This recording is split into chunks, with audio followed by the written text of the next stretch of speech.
अस्सलाम वालेकुम dear students, hope you are fine. हमारा एप्टीट्यूड टेस्ट की इंग्लिश का ये रिजम्पशन सेशन है। क्लासेस को हमने रिज्यूम किया है। वालेकुम अस्सलाम to everyone, all the students. देखिए, आपके सामने स्क्रीन के ऊपर एसओएस शो हो रहा है। I am fine Zeenat, thank you very much, hope everyone is fine. ये जो एसओएस है, इसके अंदर जो स्कीम ऑफ स्टडीज है, इसमें आपको टॉपिक्स नजर आ रहे हैं जिन टॉपिक्स को हमें कवर करना है। हमारे पास एप्टीट्यूड टेस्ट के अंदर जो मेजर टॉपिक्स हैं उनका ये एसओएस आपके सामने शो हो रहा है, जिसमें सब्जेक्ट वर्ब एग्रीमेंट है, प्रोनाउन एंटीसीडेंट है, क्वेश्चंस की फॉर्म्स हैं, रिडंडेंसी का टॉपिक है, आर्टिकल्स एंड डिटरमिनर्स हैं, और फिर उसके बाद और लंबी लिस्ट है। मेजर टॉपिक्स को मैंने यहाँ पर मेंशन किया हुआ है। उसमें आगे चल के फिर सेंटेंस करेक्शन भी आ जाता है, सेंटेंस कंप्लीशन भी है, वोकैबुलरी में सिनोनिम्स, एंटोनिम्स, होमोनिम्स और एनालॉजीज वगैरह भी शामिल हैं। और कॉम्प्रिहेंशन यानी पैसेज का जो सवाल होता है वो भी इसके अंदर मौजूद है। तो अब ये जो सेशन दोबारा से हम शुरू करने जा रहे हैं, इसके अंदर इंशाल्लाह सारा जो आपका सिलेबस है और मेजर क्लासेस हैं उनको कवर करने की कोशिश की जाएगी। बाज़ बच्चे आप में से ऐसे हैं कि जो प्रीवियसली क्लासेस ले रहे थे, और बहुत सारे बच्चे वो हैं कि जिन्होंने क्लासेस को बाद में ज्वाइन किया, बैच 5 वाले हैं। उनकी कुछ चीज़ें मिस आउट हो गई हैं, तो वो भी इसमें कवर हो जाएंगी। लेकिन बड़ी इंपॉर्टेंट बात है, अंग्रेजी के अंदर कहते हैं कि all is well that ends well. यानी अगर किसी चीज का अंजाम अच्छा हो जाए तो आप समझिए कि वो काम अच्छा हो गया है। अब आप पढ़ रहे हैं और बहुत अरसे से आप पढ़ रहे हैं, क्लासेस ले रहे हैं, लेकिन अब टाइम जो है ना वो बहुत करीब आ गया है। अब हमें बहुत ज्यादा फोकस्ड होने की जरूरत है। अगर कोई कमी कोताही पीछे हो चुकी है तो उसको हम इन क्लासेस के अंदर कवर कर सकते हैं। अगर हमारा खात्मा अच्छा हो गया, क्लासेस का एंड अच्छा हो गया और हमने अपनी क्यूरीज को ओवरकम कर लिया, तो बस इंशाल्लाह जो कमी कोताही होगी वो इसके अंदर कवर हो जाएगी। तो आपने बहुत ज़्यादा कंसंट्रेट करना है, होपफुल रहना है, डेडिकेशन के साथ अब जो वक्त है उसको आपने लगाना है क्लासेस के लिए, और इंशाल्लाह they will pay you back. ये सारी मेहनत जो है ये आपको पे बैक करेगी। तो ये स्कीम ऑफ स्टडीज मैंने आपके साथ शेयर किया है, इसके अंदर मेजर टॉपिक्स को मैंने शो किया है। बाकी छोटी मोटी बहुत सारी चीजें हैं जो बीच में आती रहती हैं, तो वो with the passage of time आपके सामने आती रहेंगी इंशाल्लाह, और उसके ऊपर हम बात करते रहेंगे। तो आपको बात समझ में आ रही है? बेटा, क्लास का टाइम जो है एक्चुअली वो 7 to 9 है। अगर उसके अंदर कोई चेंज होता है तो डेफिनेटली आपके पास मैसेज आ जाएगा। और आज भी कुछ चेंज इस वजह से हुआ है। आई बिलीव के कल इंशाल्लाह क्लास जो है वो आपकी 7 बजे ही होगी। अदरवाइज कोई भी चेंज होगा तो वो आपके सामने उसका नोटिफिकेशन आ जाएगा। जी बेटे, बिल्कुल इंशाल्लाह। हाँ मानो, बस 7 बजे तो काफी लेट है मेरे हिसाब से। देखिए, फजर जो है वो तो 5:30 बजे हो जाती है, तो उसके बाद भी 1.5 घंटा है। तो 7 बजे तो पूरी दुनिया जाग जाती है और काम शुरू हो जाता है। तो मेरा नहीं ख्याल कि बहुत ज्यादा जल्दी है। और सुबह के वक्त में खास तौर के ऊपर जो पढ़ाई की जाए उसके अंदर बरकत भी होती है और वो काम समझ में भी अच्छा आ जाता है। ठीक है, थैंक यू अदनान। अच्छा जी, अब जरा शुरू करते हैं क्लासेस को। ये तो हमारी बातचीत हो गई। वो तमाम बच्चे जो सलाम कह रहे हैं उनको वालेकुम अस्सलाम। और होप के आपके पेपर्स जो है वो अच्छे हो गए होंगे इंशाल्लाह। All the best for examination result. आपका जो रिजल्ट है वो भी अल्लाह करे कि आपकी मर्जी के मुताबिक आ जाए, और आगे भी अल्लाह आपके लिए आसानियां पैदा करे। Now let's begin. मैं आपके सामने स्क्रीन शो कर रहा हूँ। देखिए, हमारे पास अब तक जो भी क्लासेस हुई हैं उन क्लासेस के अंदर जो सबसे पहला टॉपिक हम पढ़ते हैं वो सब्जेक्ट वर्ब एग्रीमेंट का टॉपिक होता है। ये बात आपके सामने पहले भी आई थी। हमारे पास एरर्स में, सेंटेंस करेक्शन में जो सबसे ज्यादा कॉमन एरर होती है वो क्या होती है? वो होती है, अल्लाह आपका भला करे, subject verb agreement, right? Let me show the screen first, right? Screen clear है आपको? मैं उसको जूम कर दूं ताकि ज्यादा वाज़ेह तौर पर आप इसको देख सकें। देखिए, ये है सब्जेक्ट वर्ब एग्रीमेंट का हमारा टॉपिक कि जिससे हम शुरुआत करने जा रहे हैं। सबसे बुनियादी टॉपिक है। आप कोई भी इंग्लिश लैंग्वेज की बुक उठाकर देखें, आपको उसके अंदर ये टॉपिक बिल्कुल शुरू में नजर आएगा। और अगर ये कॉन्सेप्ट आपका क्लियर हो जाए तो आगे के बहुत सारे कॉन्सेप्ट्स को समझने में आसानी हो जाती है। एक बात तो ये समझ लीजिए कि जो सेंटेंस है उसके अंदर दो चीजें होना लाजमी है, एक सब्जेक्ट और दूसरा वर्ब।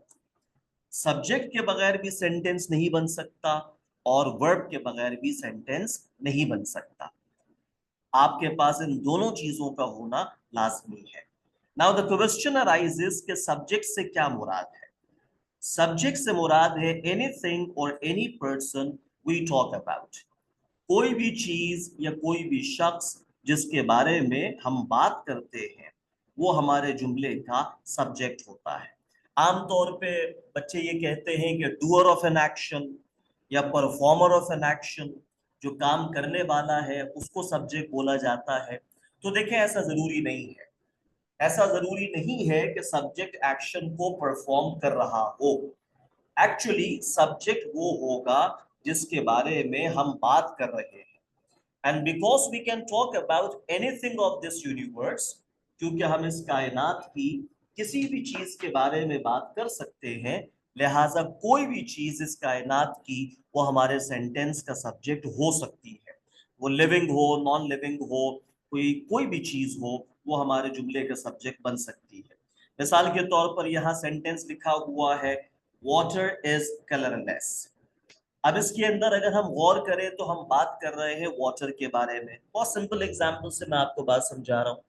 हम बात कर रहे हैं वाटर के बारे में, तो वाटर क्या हो गया? वो हमारे सेंटेंस का सब्जेक्ट हो गया। मैंने इसको बोल्ड और हाईलाइट किया हुआ है, अंडरलाइंड है। Water is the subject of the sentence. क्या इस जुमले के अंदर वाटर कोई काम कर रहा है, कोई एक्शन परफॉर्म कर रहा है? नहीं। लेकिन क्योंकि हम इसके बारे में बात कर रहे हैं इसीलिए इसको सब्जेक्ट माना गया है। दूसरी चीज जो आपके पास होना जरूरी है, हाँ बेटा, जो बच्चे पहले नोट्स बना चुके हैं, बास बच्चे सवाल कर रहे हैं कि जिन्होंने पहले नोट्स बना लिए हैं तो उनको दोबारा नोट्स बनाने की जरूरत नहीं है। उनके लिए तो ये काइंड ऑफ रिवीजन हो जाएगा। अगर कोई नई चीज बीच में आ जाए तो उसको आप अलग से नोट कर सकते हैं, अदरवाइज सब कुछ लिखने की या नोट करने की जरूरत नहीं है। दूसरी चीज जो हमें दरकार है सेंटेंस बनाने के लिए वो क्या है? वो है हमारे सेंटेंस का वर्ब। देखें, वर्ब जो है वो किसी भी सेंटेंस के अंदर इस तरह से फंक्शन करता है जिस तरह से इंसान के दिल में, जिस्म में दिल काम करता है। यानी सबसे इंपॉर्टेंट ऑर्गन ह्यूमन बॉडी का वो उसका दिल होता है ना। तो बिल्कुल इसी तरीके से सबसे इंपॉर्टेंट पार्ट सेंटेंस का वो क्या होता है? वो वर्ब होता है। पीडीएफ मिल जाएगा Kumar, don't you worry about it. हमारे सेंटेंस में जो सबसे इंपॉर्टेंट चीज है वो हमारे सेंटेंस का वर्ब है। ये जो वर्ब है ये निकला है लैटिन से, एक लफ्ज है लैटिन का, वर्बम। वर्बम का मतलब होता है एन इंपॉर्टेंट वर्ड। कोई भी ऐसा लफ्ज के जो जुमले के अंदर अहम किरदार अदा करे उसको वर्बम कहते हैं। और वर्बम से इंग्लिश के अंदर हमने बनाया है वर्ब। तो जैसे मैंने आपसे कहा कि हमारे सेंटेंस का जो सबसे इंपॉर्टेंट वर्ड है वो क्या है? वो वर्ब है। तो इसीलिए इसको हम सबसे इंपॉर्टेंट पार्ट कहते हैं। और वर्बम का मतलब भी यही है कि an important word. English language के अंदर जो वर्ब्स हैं उनकी तादाद तकरीबन 4 लाख के करीब है। अब आप इससे अंदाजा लगाइए कि ये किस कदर इंपॉर्टेंट है। यानी 26 लाख के करीब तकरीबन टोटल अल्फाज हैं, और 26 लाख अल्फाज में से जो वर्ब्स हैं खाली उनकी तादाद तकरीबन 4 लाख के करीब बनती है। इससे इनकी इंपॉर्टेंस का अंदाजा लगाया जा सकता है। वर्ब्स को हम मजीद डिवाइड कर देते हैं दो क्लासेस के अंदर, एक जिसको हम ऑक्सिलरी या हेल्पिंग वर्ब कहते हैं और दूसरा जिसको हम ऑर्डिनरी या मेन वर्ब कहते हैं। ये डिवीजन भी आपके इल्म में है। अगर इसको मैं यहां पर लिखूं, ऑक्सिलरी वर्ब्स यानी हेल्पिंग वर्ब्स, आमतौर पे इसको हेल्पिंग वर्ब कहा जाता है, किताबों के अंदर इसका नाम ऑक्सिलरी वर्ब है। ऑक्सिलरी वर्ब या हेल्पिंग वर्ब की पहचान क्या है? इसकी दो पहचान है। नंबर वन, नो एक्शन, इसके अंदर कोई एक्शन नहीं होता। And number two, no meaning, और इसका कोई मीनिंग भी नहीं होता। यानी देखो, वो जो वर्ब की बेसिक डेफिनेशन हमने याद की हुई है कि verb is a word which shows action, तो वो सारे वर्ब्स के बारे में नहीं है।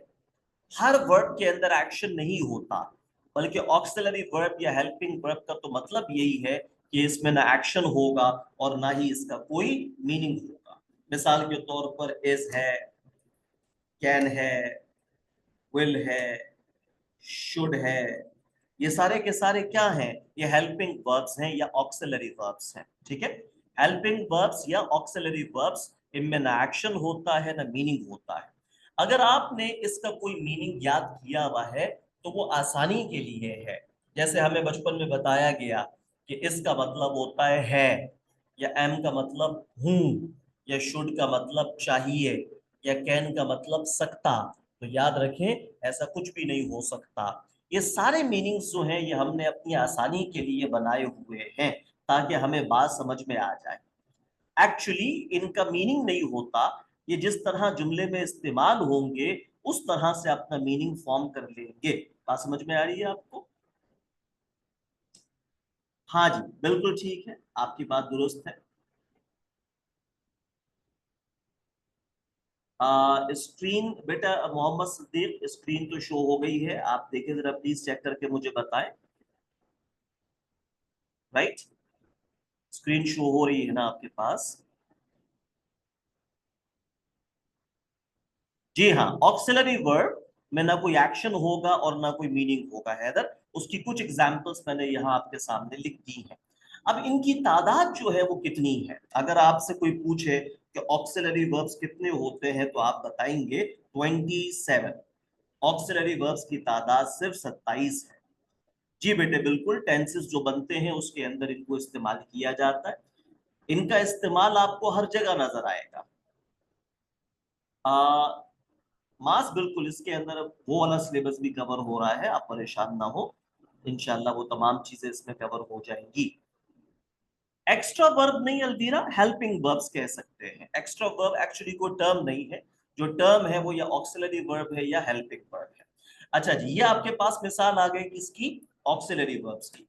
दूसरा जो हमारे पास वर्ब है उसको हम कहते हैं ऑर्डिनरी वर्ब। और ऑर्डिनरी वर्ब से क्या मुराद है? ऑर्डिनरी वर्ब का मतलब है मेन वर्ब। ये जो ऑर्डिनरी वर्ब है इसको मेन वर्ब कहा जाता है और इसकी भी दो पहचान है। Number one, action, ordinary verb के अंदर एक्शन होगा। And number to, meaning, ordinary verb का मीनिंग भी होगा। जी लाइबा, मैं रिपीट कर देता हूं बेटा। किसी भी यूनिवर्सिटी के लिए आप प्रिपरेशन कर रहे हो अदनान, ये जो सिलेबस होता है इंग्लिश का, आपको पता है कि आप चाहे एनईडी के लिए प्रिपेयर कर रहे हैं, आईबीए के लिए कर रहे हैं, आप मेडिकल यूनिवर्सिटीज के लिए कर रहे हैं, आप ये बात याद रखें कि जो इंग्लिश का टेस्ट होता है वो एक्चुअली लैंग्वेज टेस्ट होता है। उसका इंटरमीडिएट के सिलेबस के साथ कोई ताल्लुक नहीं होता। तो लिहाजा 90% चीजें तमाम सिलेबस के अंदर वो कॉमन होती हैं, चाहे आप किसी भी यूनिवर्सिटी के लिए प्रिपेयर कर रहे हो, और उनको कोर बनाकर फोकस करके पढ़ाया जाता है। जो चीजें बाज यूनिवर्सिटीज के अंदर वेरी करती हैं, जैसे एनालॉजी का सवाल है। अब एनालॉजी का सवाल मसलन आईबीए के अंदर आपको नजर आएगा, नस्ट के अंदर नजर आएगा, हर जगह नजर नहीं आएगा। तो जो सवाल वेरी करते हैं वो मैं आपको अलग से करवा दूंगा। बाकी इस क्लास के अंदर जो भी टॉपिक डिस्कस हो रहा है आप यूं समझें कि वो तमाम यूनिवर्सिटीज के लिए इंपॉर्टेंट है और वो कॉमन है। तो इसलिए ये सवाल जो बच्चे कर रहे हैं बार बार, उनकी कंफ्यूजन को मैं दूर कर दूं कि इसके अंदर परेशान ना हो कि कोई यूनिवर्सिटी टारगेट नहीं है, बेसिकली सिलेबस टारगेट है। और ये सिलेबस कवर हो जाएगा इंशाल्लाह, टेस्ट वगैरह आप अटेम्प्ट कर लेंगे इसके अंदर, प्रैक्टिस टेस्ट, तो आपका तमाम यूनिवर्सिटीज के लिए प्रिपरेशन हो जाएगा। एक दो चीजों को छोड़ के जो एक्सेप्शंस हैं उनको अलग से हम डिस्कस कर लेंगे। अब वापस टॉपिक की तरफ आ जाइए प्लीज। मैं अभी फिलहाल आपके तमाम मैसेजेस को नहीं पढ़ पाऊंगा क्योंकि मैं जरा एक्सप्लेनेशन में इंगेज्ड हूँ। हम बीच में 10 मिनट का ब्रेक लेंगे, फिर मैं आपके मैसेजेस को पढ़ के इंशाल्लाह रिस्पॉन्ड कर दूंगा, तो परेशान ना होइएगा। ऑर्डिनरी वर्ब का मतलब क्या है? ये वो वर्ब है जिसके अंदर एक्शन भी होता है और मीनिंग भी होता है। जैसे मैंने आपसे कहा था कि वर्ब की जो डेफिनेशन हमने बचपन से याद की हुई है कि verb is a word which shows some action, वो बेसिकली ऑर्डिनरी वर्ब की डेफिनेशन है, जिसमें एक्शन होता है, जिसके अंदर मीनिंग होता है। मिसाल के तौर पर वॉक, आप देखें एक्शन भी है, मीनिंग भी है। टीच, एक्शन भी है, मीनिंग भी है। ईट, एक्शन भी है, मीनिंग भी है। इस सारे के सारे वो वर्ब्स हैं कि जिनके अंदर एक्शन और मीनिंग दोनों चीजें आपको मिल जाती हैं। So now you can remember both of these verbs with a compare and contrast technique. इन दोनों वर्ब्स को आप आपस में कंपेयर करके याद रख सकते हैं। ऑक्सिलरी वर्ब क्या होता है? जिसमें एक्शन नहीं होता। और ऑर्डिनरी वर्ब क्या होता है? जिसमें एक्शन होता है।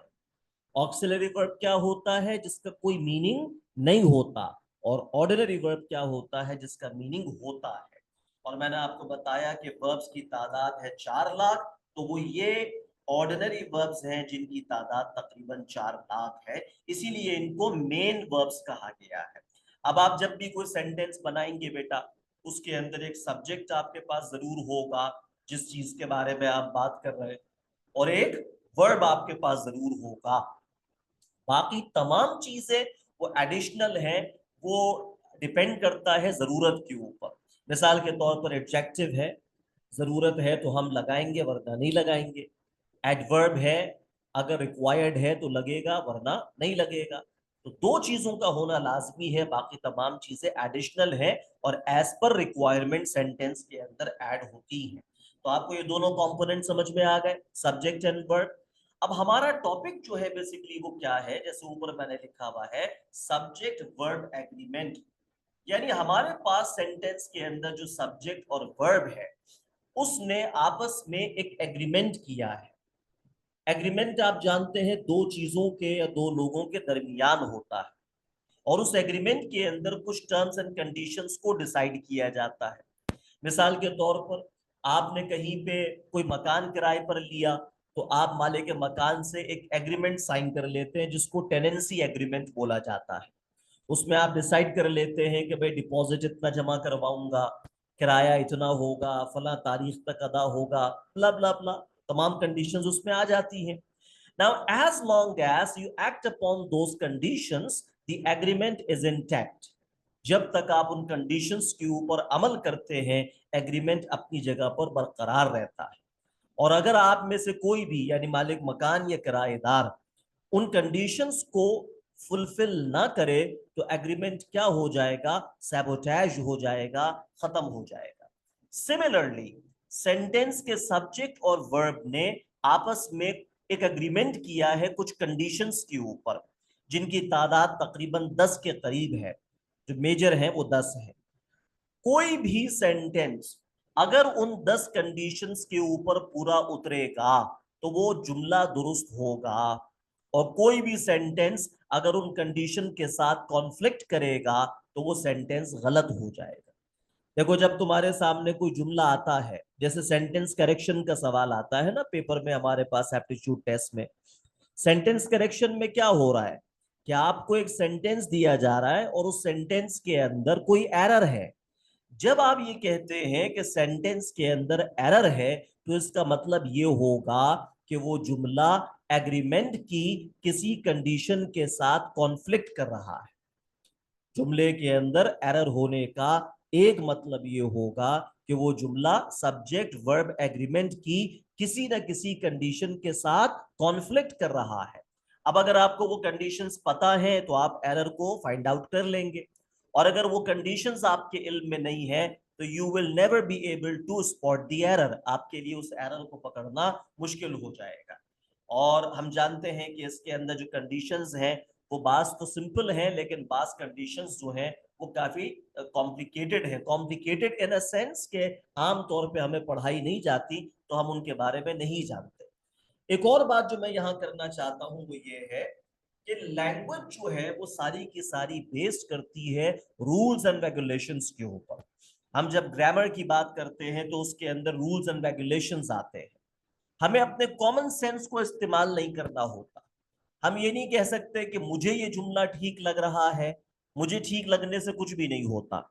अगर ग्रामर के रूल के हिसाब से वो ठीक है तो ठीक है, और अगर ग्रामर के रूल्स के हिसाब से वो गलत है तो गलत है। My common sense does not matter at all, मेरे कॉमन सेंस से कतअन कोई फर्क नहीं पड़ता। तो इसीलिए आपको इस सारी टॉपिक के दौरान जो एक्सप्लेनेशन आएगी उसमें ये नहीं देखना कि आपको सही क्या लग रहा था, बल्कि आपको ये देखना है कि एज पर रूल कौन सा जुमला सही हो सकता है। Now let's begin condition number 1। Subject verb agreement की पहली कंडीशन है कि जिसको हम शुरू करने जा रहे हैं। बेटा सैयदा आमना, ये 27 इसलिए लिखा है क्योंकि हेल्पिंग वर्ब्स की तादाद 27 है। कंडीशन 1 शुरू कर रहे हैं। अक्षरा कॉन्सेंट्रेट कीजिएगा please. Singular subject takes a singular verb and plural subject takes a plural verb. Sentence के अंदर जो सब्जेक्ट सिंगुलर होगा वो सिंगुलर वर्ब लेगा, और जो सब्जेक्ट प्लूरल होगा वो प्लूरल सब्जेक्ट लेगा। अब देखो बड़ी सिंपल सी बात है, सब्जेक्ट सिंगुलर या प्लूरल कब होता है यह हमें पता है। मिसाल के तौर पर मैंने आपसे कहा कि सब्जेक्ट है आई, तो आई सिंगुलर है कि प्लूरल? जाहिर है कि सिंगुलर है। मैंने कहा वी, तो वी सिंगुलर है कि प्लूरल?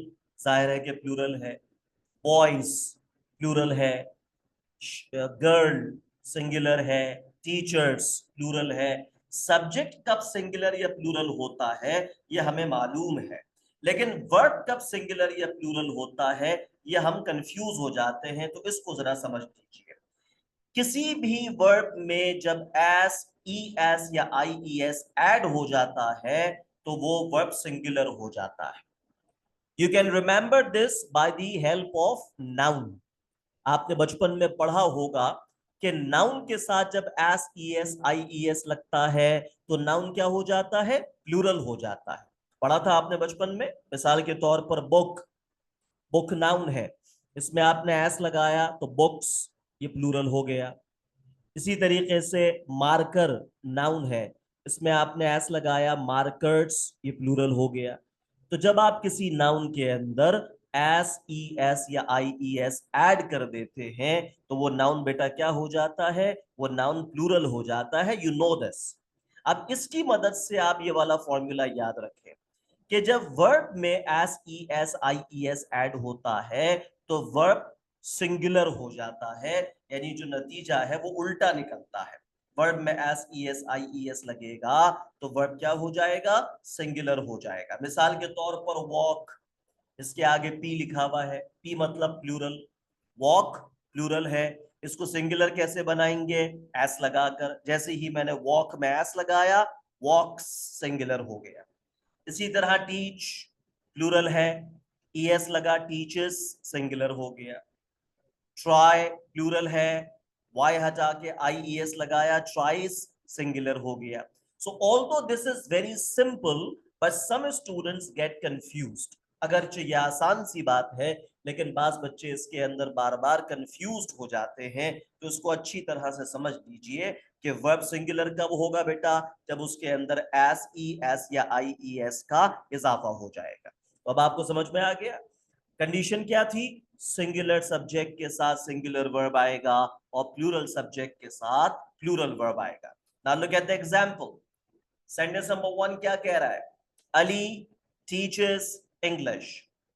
सब्जेक्ट क्या है बेटा? अली। सिंगुलर है कि प्लूरल? सिंगुलर। वर्ब क्या है? टीचर्स। इसमें ईएस लगा हुआ है, तो ये सिंगुलर है कि प्लूरल? सिंगुलर। सब्जेक्ट भी सिंगुलर है अली और वर्ब भी सिंगुलर है टीचर्स। तो हमारा जुमला क्या हो गया, हमारा जुमला सही हो गया। कंडीशन पर उतर रहा है ना पूरा, सिंगुलर सब्जेक्ट सिंगुलर वर्ब। दूसरी एग्जांपल देखिए, क्या कहा, दे पॉल्ट्रून पीपल। पॉल्ट्रून का मतलब है मेक फन ऑफ, मजाक उड़ाना।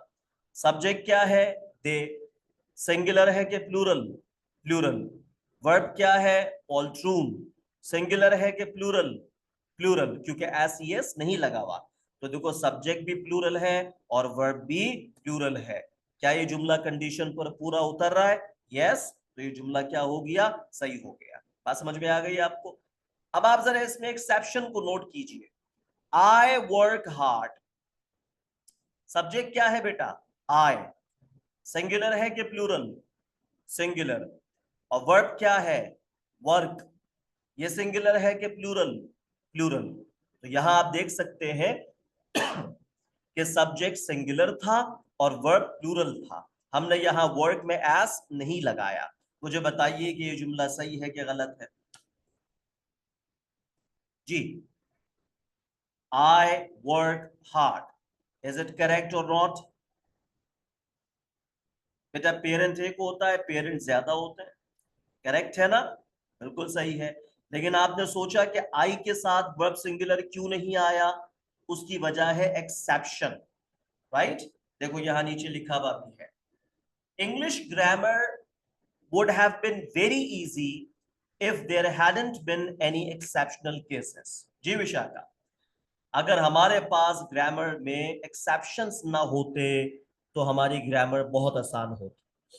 एक्सेप्शन का मतलब क्या होता है, एक्सेप्शन का मतलब है वो कंडीशन कि जहां पे नहीं अलवीरा बिल्कुल गलत है, ऐसा नहीं है बेटा। अगर किसी ने आपको ये बताया है तो हम सॉरी, लेकिन गलत बताया है। आई हमेशा सिंगुलर होता है। अब वजह समझो क्या है अलवीरा। देखो एक्सेप्शन का मतलब होता है वो कंडीशन जिस पर कोई बेसिक लॉ अप्लाई नहीं हो सकता। आपने एक रूल बनाया, लेकिन वो रूल बास चीजों पर अप्लाई नहीं हो रहा, उन चीजों को एक्सेप्शन कहा जाएगा। मिसाल के तौर पर डबल सवारी पर पाबंदी लग जाती है, कराची के अंदर डबल सवारी में पाबंदी लग गई, पिलियन राइडिंग कहते हैं उसको इंग्लिश में, पिलियन राइडिंग। अब जब पिलियन राइडिंग के ऊपर बैन लगता है तो आपसे कहा जाता है कि बच्चे, बूढ़े और औरतें वो बैठ सकते हैं, उन पर यह पाबंदी अप्लाई नहीं होती। इसका मतलब बच्चे, बूढ़े, औरतें क्या हो गए, वो एक्सेप्शंस हो गए, उन पर ये रूल अप्लाई नहीं हो रहा। इसी तरीके से we have to pronounce here, हमारे पास दो प्रोनाउंस हैं, एक आई है और दूसरा यू है। आई हमेशा सिंगुलर होता है, लेकिन इसके साथ वर्ब हमेशा प्लूरल आता है। यू सिंगुलर भी हो सकता है और प्लूरल भी हो सकता है। आप जानते हैं यू एक के लिए भी बोला जाता है, और 1 करोड़ हो तो उनको भी यू बोला जाएगा। तो यू चाहे सिंगुलर हो चाहे प्लूरल हो, उसके लिए हमेशा वर्ब प्लूरल इस्तेमाल किया जाएगा। गाजी प्लूरल कैसे होगा बेटा, अगर मिसाल के तौर पर आप जिन लोगों से बात कर रहे हैं, फॉर एग्जाम्पल मैं इस वक्त आप लोगों से मुखातिब हूँ, 450 के करीब स्टूडेंट्स अल्हम्दुलिल्लाह इस वक्त मौजूद हैं। तो आप सारे के सारे अगर मैं आपको एड्रेस करूं तो मैं कहूंगा यू आर माई स्टूडेंट्स। अब यहाँ एक की बात नहीं हो रही गाजी, 450 की बात हो रही है तकरीबन, लेकिन वो सब के सब मेरे लिए क्या है, यू है। बात समझ में आ रही है। तो एक की अगर बात करूं, खाली मैं आपसे बात करूं मिसाल के तौर पे गाजी, तब भी मैं आपको यू कहूंगा। तो लिहाजा उर्दू में तू तड़ाक हो सकती है, इंग्लिश में यू जड़ाक नहीं हो सकती। तो एक के लिए भी यू आएगा और 1 करोड़ के लिए भी यू आएगा। बात समझ में आ रही है जी, वही सही कह रहे हैं बेटा, आपकी बात सही है। अब आप सोचिए कि आई और यू एक्सेप्शंस हैं, इनके ऊपर ये रूल अप्लाई नहीं होगा। यू चाहे सिंगुलर हो चाहे प्लूरल हो, उसके साथ जो वर्ब आएगा वो हमेशा प्लूरल आएगा। जब मैं ये कह रहा हूं कि आई और यू के साथ वर्ब प्लूरल आएगा, तो इसका मतलब ये हुआ कि उसमें एस और ई एस नहीं लगेगा। मिसाल के तौर पर ऊपर वाला जुमला, आई वर्क हार्ड, जी वॉक प्लूरल है बेटा, आई वर्क हार्ड क्योंकि उसमें एस ई एस नहीं लगा हुआ। अब मैंने कहा आई सिंगुलर था और वर्क प्लूरल था, लेकिन जुमला सही है क्योंकि इसमें एक्सेप्शन आई मौजूद है।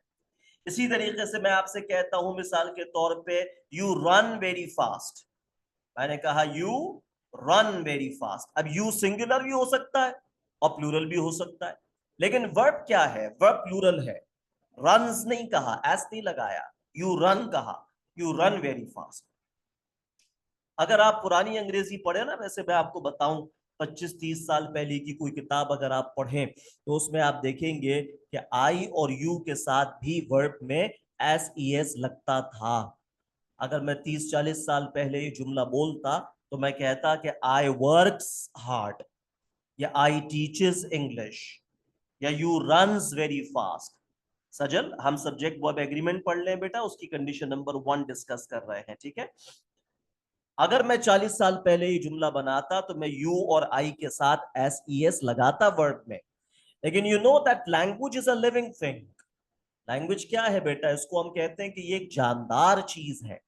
और जानदार चीज की पहचान क्या होती है, इट कीप्स ऑन चेंजिंग, कि वो वक्त के साथ साथ बदलती रहती है।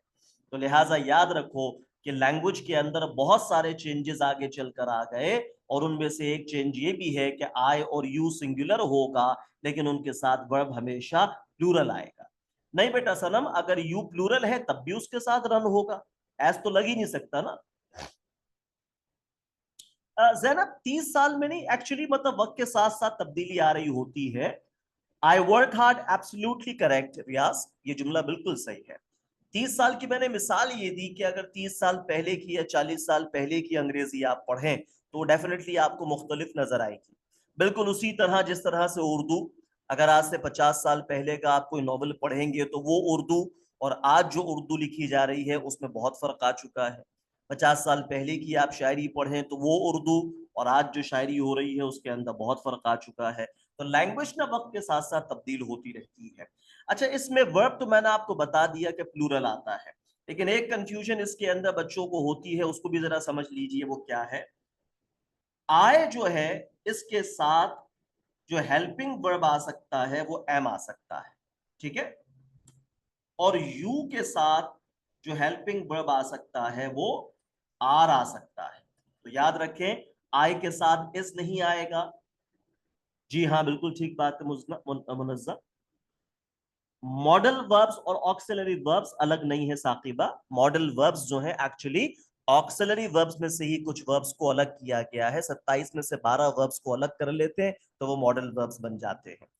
तो आई के साथ जो हेल्पिंग वर्ब लगेगा वो लगेगा एम, और यू के साथ जो हेल्पिंग वर्ब लगेगा वो लगेगा आर। आई के साथ इज नहीं आएगा, आई के साथ आर नहीं आएगा, यू के साथ इज नहीं आएगा, यू के साथ एम नहीं आएगा।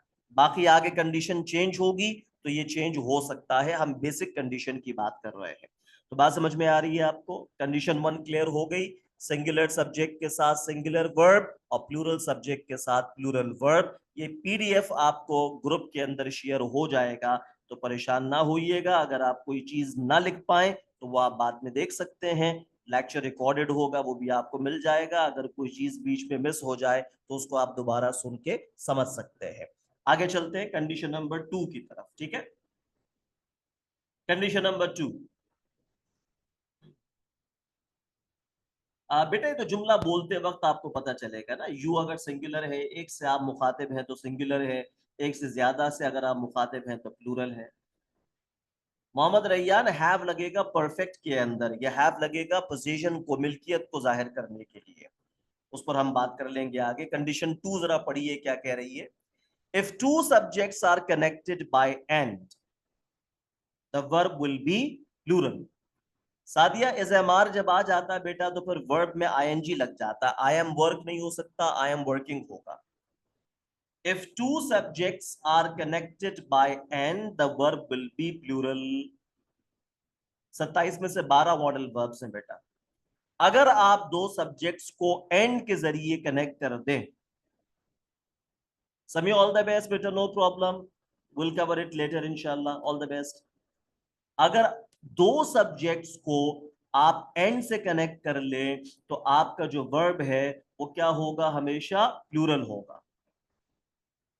अगर आप एक सब्जेक्ट की बात नहीं करना चाह रहे, हाँ मोहम्मद अम्माद ऐसा ही है बेटा। अगर आप एक सब्जेक्ट की बात नहीं करना चाह रहे, आप दो सब्जेक्ट्स की बात करना चाह रहे हैं, तो आपको उन्हें पहले कनेक्ट करना पड़ेगा। मिसाल के तौर पर मैं अली की बात करना चाहता हूं आसिफ के साथ, अली और आसिफ दो की बात करना चाहता हूं।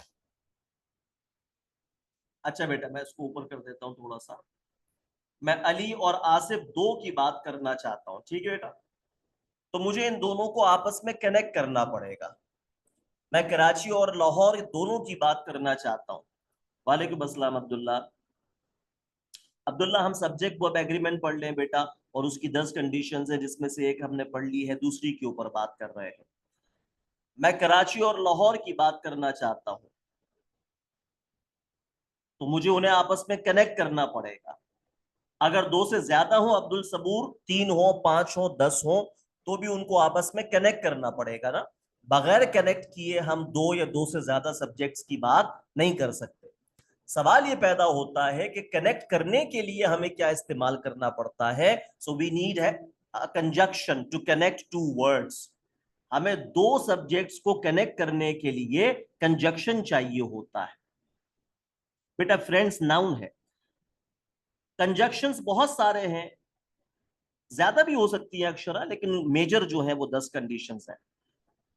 कंजक्शंस बहुत सारे हैं, उनमें से एक है एंड। कंडीशन 2 ये कह रही है बेटा, फैन बॉयज जो है वो आगे कंपाउंड सेंटेंस में आते हैं। आयशा भी उनकी बात नहीं हो रही है प्लीज। कंपाउंड जब आप बनाएंगे ना, तो उसके अंदर कंजक्शंस आएंगे। फैन बॉयज कंजक्शंस में से हैं, लेकिन सारे कंजक्शंस ये नहीं है, इसके अलावा और भी बहुत सारे कंजक्शंस हैं, ठीक है। हम बात कर रहे हैं फिलहाल एंड की, कि अगर आपने दो सब्जेक्ट्स को एंड से कनेक्ट किया, किसी और कंजक्शन की बात नहीं हो रही प्लीज, ठीक है। और की बात नहीं हो रही, आइदर की बात नहीं हो रही, विद की बात नहीं हो रही, लाइक की बात नहीं हो रही, एंड की बात हो रही है। अगर आपने दो सब्जेक्ट्स को एंड से कनेक्ट किया, तो आपका जो वर्ब है वो क्या होगा, वो वर्ब प्लूरल होगा। दोबारा सुन लीजिए, अगर दो सब्जेक्ट्स को एंड से कनेक्ट करेंगे, तो जो वर्ब आएगा वो प्लूरल आएगा। अब चाहे वो प्लूरल वर्ब दूसरे सब्जेक्ट के साथ सूट कर रहा हो या ना कर रहा हो, इससे फर्क नहीं पड़ता। मिसाल के तौर पर एग्जाम्पल देखिए, ही सब्जेक्ट नंबर 1 है, एंड आई सब्जेक्ट नंबर 2 है। एग्जाम्पल पे गौर कीजिएगा बेटा, he subject number 1, I subject number 2, और इन दोनों को कनेक्ट किसने किया, एंड ने किया, ही एंड आई। जब दो सब्जेक्ट्स एंड से कनेक्ट हो गए, तो अब वर्ब क्या आना चाहिए, वर्ब प्लूरल आना चाहिए। और प्लूरल वर्ब क्या होगा, आर होगा। तो ही एंड आई आर फ्रेंड्स होगा। ही एंड आई आर फ्रेंड्स। आई के बाद वैसे क्या आता है, एम आता है, लेकिन यहां एम नहीं आ सकता, क्योंकि एम सिंगुलर है। और मैंने आपको बताया कि जब ही और आई एंड कनेक्ट कर देगा, तो फिर वर्ब क्या होगा शाफिया, वर्ब प्लूरल होगा। लिहाजा ही एंड आई के बाद आर आएगा, एम नहीं आ सकता। ही एंड आई के बाद आर आएगा, एम नहीं आ सकता। अच्छा, यहाँ पे एक सवाल बच्चे ने किया, इंपॉर्टेंट सवाल है, मैं उसको भी यहाँ पे लिख दूं। जे जे कह रहे हैं कि सर फर्ज करें ही एंड आई नहीं होता। ये सवाल जरा समझिएगा। जय कह रहे हैं, और भी एक बच्चे ने सवाल किया, आर कैसे आएगा बेटा, क्योंकि आर प्लूरल है ना। ही सब्जेक्ट नंबर 1 था, आई सब्जेक्ट नंबर 2 था, और इन दोनों सब्जेक्ट्स को कनेक्ट कौन कर रहा है, एंड कर रहा है। कंडीशंस को याद करना पड़ेगा बेटा। जब एंड दो सब्जेक्ट्स को कनेक्ट कर देगा, तो फिर क्या होगा, फिर वर्ब हमेशा प्लूरल आएगा। आमना प्रोवर्ब्स के अंदर जो है वर्ब्स फिक्स्ड होते हैं, तो प्रोवर्ब्स की मिसाल यहां पर नहीं दी जा सकती। स्लो एंड स्टडी जो आप मिसाल दे रही हैं, slow and steady wins the race, तो यहाँ स्लो एंड स्टडी ये एक ही के लिए दो अल्फाज इस्तेमाल हुए हैं।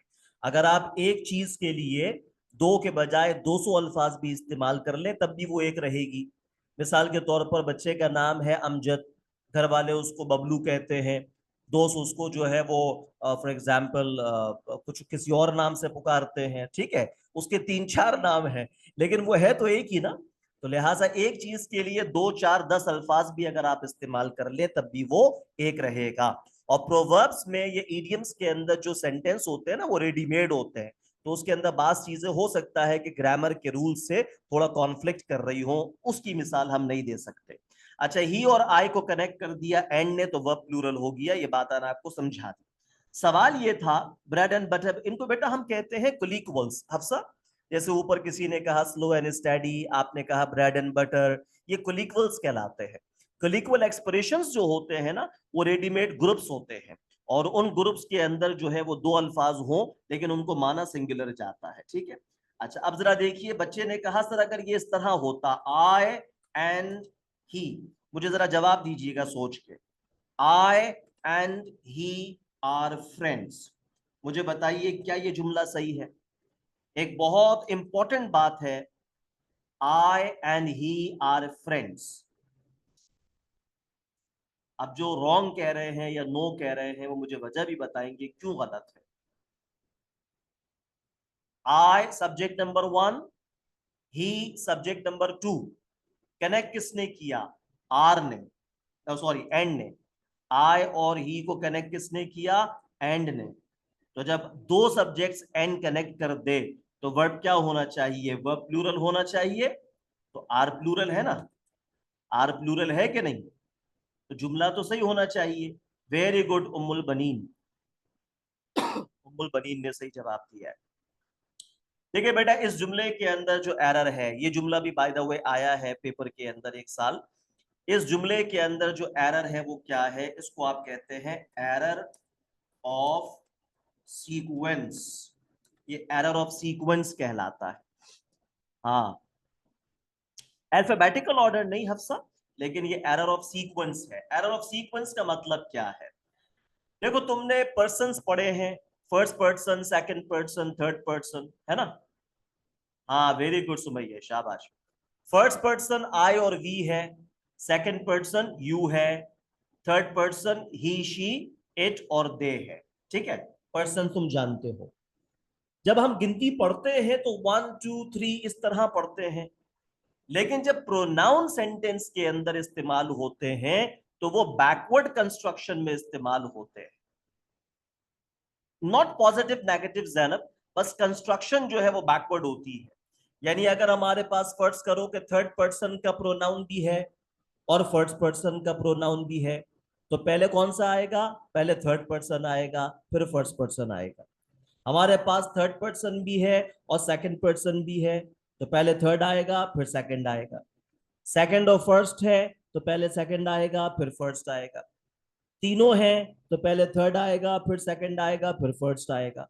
तो प्रोनाउंस जब जुमले में इस्तेमाल होते हैं, जी उमुल बनीन बिल्कुल सही है, तो वो बैकवर्ड कंस्ट्रक्शन में इस्तेमाल होते हैं, पहले थर्ड पर्सन फिर सेकंड पर्सन और फिर फर्स्ट पर्सन। तो इस जुमले के अंदर एरर ऑफ सीक्वेंस है। आई फर्स्ट पर्सन था, इसको बाद में आना चाहिए, और ही जो है वो थर्ड पर्सन था, इसको पहले आना चाहिए। तो याद रखें कि जब भी फायजा तीनों पर्सन के प्रोनाउंस हो या दो पर्सन के प्रोनाउंस हो तो वो हमेशा बैकवर्ड कंस्ट्रक्शन में आएंगे। तो ही पहले आएगा और आई बाद में आएगा। ये कभी नहीं हो सकता है कि आई पहले आ जाए और ही बाद में आ जाए। तो जो बच्चे कह रहे थे कि अगर आई एंड ही होता तो ये नहीं हो सकता, ऐसा हो ही नहीं सकता। जुमला क्या बनेगा? ही एंड आई। हाँ, यू हो सकता था, ही एंड यू, ये हो सकता था। ही एंड यू, तब भी वर्ब क्या आता? प्लूरल आता, यानी आर आता। ही एंड यू आर फ्रेंड्स, ठीक है। मैंने यहाँ पे आई इस्तेमाल किया ताकि ये बात वाजे हो जाए कि आई के बाद सिर्फ एम नहीं आता, आई के बाद आर भी आ सकता है, आई के बाद इस भी आ सकता है, कोई भी वर्ब आ सकता है। अलवीरा, मी एंड आई नहीं हो सकता बेटा, इसलिए कि मी ऑब्जेक्ट है, सब्जेक्ट नहीं है। हम यहाँ पे सब्जेक्ट की बात कर रहे हैं। दूसरी एग्जाम्पल देखिए, Ali and Asif. Subject number 1 क्या है? अली। सब्जेक्ट नंबर 2 क्या है? आसिफ। कनेक्ट किसने किया? एंड ने। जब एंड दो सब्जेक्ट्स को कनेक्ट कर दे तो फिर वर्ब क्या होगा? प्लूरल होगा। If two subjects are connected by and the verb will be plural. और ये मैंने आपको बता दिया तफसील से कि वर्ब प्लूरल कब होता है? जब उसमें एस और एस नहीं होता, तो लिहाजा प्ले होगा। Ali and Asif play soccer. Soccer means football. अगर खाली आसिफ होता फिर क्या आता? अगर थर्ड पर्सन का आएगा बेटा तो ही शी इट दे में से कोई आएगा। जी हाँ, गुड, शाबाश, वेरी गुड। अगर खाली आसिफ होता या खाली अली होता तो फिर प्लेज आता, Ali plays soccer, Asif plays soccer. जी शाबाश। लेकिन यहाँ क्योंकि दो हैं और दोनों को कनेक्ट किया है एंड ने, तो वर्ब प्लूरल होगा, विदाउट एस आएगा। देखो बेटा, इन कंडीशंस को जो है ना वो याद करना पड़ेगा। एक बात तो जरा ये समझो कि जब एक्सप्लेनेशन चल रहा है ना, तो तवज्जो ना एक्सप्लेनेशन की तरफ हो, जो मैं बोल रहा हूं या जो मैं लिख रहा हूं। अगर उसके बीच में आप सवाल पूछोगे या आपके जहन में सवाल आएंगे और आप वो पूछना शुरू कर दोगे, तो एक्सप्लेनेशन जो है ना वो इंटरप्ट हो जाएगी। तो बात जिस तरह समझ में आनी चाहिए उस तरह नहीं आ पाएगी। मैं बीच में 10 मिनट का ब्रेक जब लूंगा तो फिर आप सवाल कर सकते हैं, और उसमें मैं इंशाल्लाह आपकी इन कंफ्यूजन्स को क्लियर करने की कोशिश करूंगा। इसमें कोई एक्सेप्शन नहीं है बेटा, बस ये रूल फिक्स्ड है कि जब भी दो सब्जेक्ट्स एंड से कनेक्ट होंगे तो वर्ब प्लूरल आएगा। दे एंड वी प्ले सॉकर बिल्कुल सही है, हो सकता है। गुड एनफ, शाबाश। अच्छा, कंडीशंस को मेमोराइज करना पड़ेगा प्लीज। देखिए, अभी हम जब डिस्कस कर रहे हैं तो ये बात आपको समझ में आ रही है, लेकिन अभी बहुत सारी चीजें आपके सामने आएंगी, तो ये आगे चल के ना बिल्कुल हौच पौच हो जाता है। ये जो खिचड़ी पक जाती है ना जिस तरह, ऐसे ये सब आपस में मिल जाता है। तो अगर आप इसको जरा मेमोराइज कर लेना बेटा तो आसान हो जाएगा। प्लीज इसको मेमोराइज कीजिएगा। शी एंड शी, अच्छा ये हो सकता है अलीशा, वैसे she and she are good friends, लेकिन इट साउंड्स ऑकवर्ड, मतलब बोलने में अजीब सा लग रहा है ना, तो वैसे ग्रामेटिकली कोई मसला नहीं है। Condition number 3, if two subjects, आ जाइए कंडीशन 3 पे आ जाइए। If two subjects are connected by, as well as, along with, all together, accompanied by, with and like। देखो ये 6 कंजक्शंस हैं जिनको मैंने अंडरलाइन और बोल्ड किया हुआ है। अभी एक बिल्कुल नई कंडीशन आ गई। आई टोल्ड यू कंजक्शंस बहुत सारे हैं, उसमें से एक को हमने डिस्कस कर लिया, एंड को। एंड की कंडीशन हमने पढ़ ली, लेकिन अब ये और कंजक्शंस आ गए, इनकी कंडीशन अलग है। as well as, along with, altogether, accompanied by, with and like। ये 6 कंजक्शंस है बेटा। अगर आपने किसी भी दो सब्जेक्ट्स को इन 6 कंजक्शंस के साथ कनेक्ट किया है, तो जो वर्ब होगा वो हमेशा फर्स्ट सब्जेक्ट को फॉलो करेगा। The verb will follow the first subject. बेटा माइकल स्वेन की हाउ इंग्लिश वर्क्स ले लीजिए, बहुत अच्छी किताब है, how English works by Michael Sven. Condition number 3, if two subjects are connected by, as well as, along with, altogether, accompanied by, with or like, the verb will follow the first subject. ये किसी ने पूछा था मुझसे, रेनन Martin भी अच्छी किताब है, लेकिन माइकल स्वेन को बेस्ट इंग्लिश राइटर का अवार्ड मिला चंद साल पहले, बल्कि 2-3 साल मिला। तो बहुत अच्छी किताब है और बहुत कॉम्प्रिहेंसिव, मतलब बहुत ही आसान उसमें एक्सप्लेनेशन में है, तो वो आपको मजा आएगा। हाउ इंग्लिश वर्क्स के अंदर एक अच्छी बात यह है कि टॉपिकल एक्सप्लेनेशन भी है, पर उसकी एग्जाम्पल्स भी हैं, फिर उसकी एक्सरसाइजेज हैं, और आखिर में उनका सोल्यूशन भी है। तो आप खुद सेल्फ स्टडी करके बहुत कुछ सीख सकते हैं। थोड़ी सी महंगी है लेकिन अच्छी किताब है। तो if two subjects are connected by these conjunctions, entry test के लिए भी बिल्कुल मानूर आप इसको इस्तेमाल कर सकते हैं, लेकिन वो मतलब टारगेटेड नहीं है, इस बात को याद रखें। जो टॉपिक एंट्री टेस्ट के हैं खाली उन टॉपिक्स को उस किताब में से देखा जा सकता है।